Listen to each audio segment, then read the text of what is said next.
In July and August, temperatures dipped below freezing in parts of Brazil, causing the worst frost in decades. Fields that used to look like this quickly turned to this. Now, months later, you may notice the price of your coffee going up. So how did one bad weather event in one region rattle the entire global coffee market? Let's find out. Brazil grows more coffee than any other country, and it produces about a third of what we drink here in the US. And that area that was hit by the frost, it's considered the most important coffee growing region in the country. Gustavo Guimarães is a Brazilian agronomist who's worked in the coffee industry for more than 2 decades. This was the worst frost in my professional life I saw so far. Over WhatsApp, he showed us these fields full of dead and browned trees. He says the younger trees were completely destroyed and will have to be taken out of the ground. And some of the older trees had to be cut all the way down to the stumps. Yeah, so we had to come with like a chainsaw and cut it out. So a new tree will come out, and this would take like 2 more years to start producing. And then he showed us the many other trees that were damaged but not destroyed. They'll produce coffee next year, but not nearly as much as they were expected to. These were the branches that we were expecting to have coffee in 2022. To make matters worse, the frost followed a bad drought in Brazil, so the trees were already suffering. Gustavo says it's possible that Brazil will lose 10% of its harvest next year.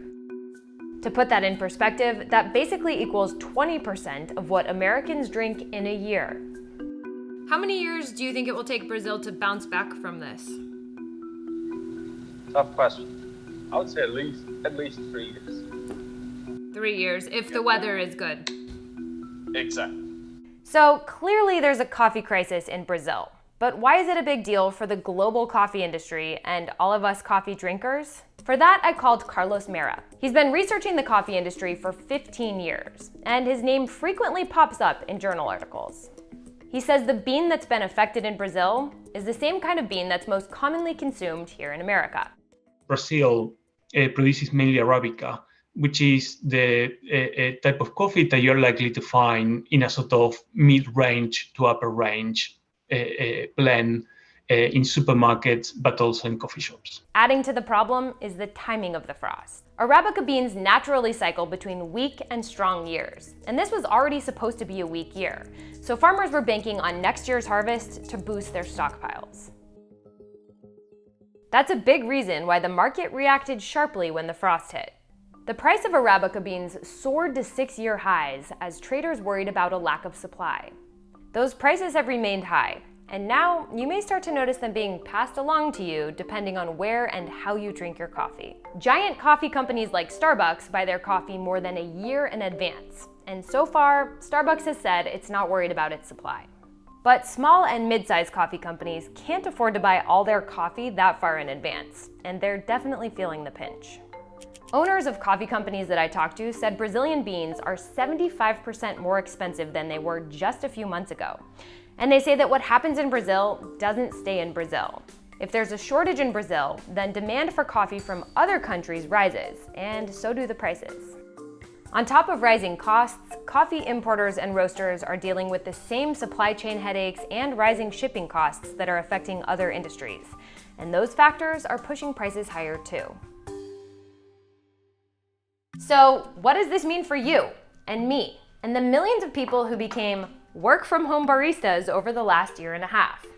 Well, price hikes will be most noticeable for those of us who brew our own coffee at home.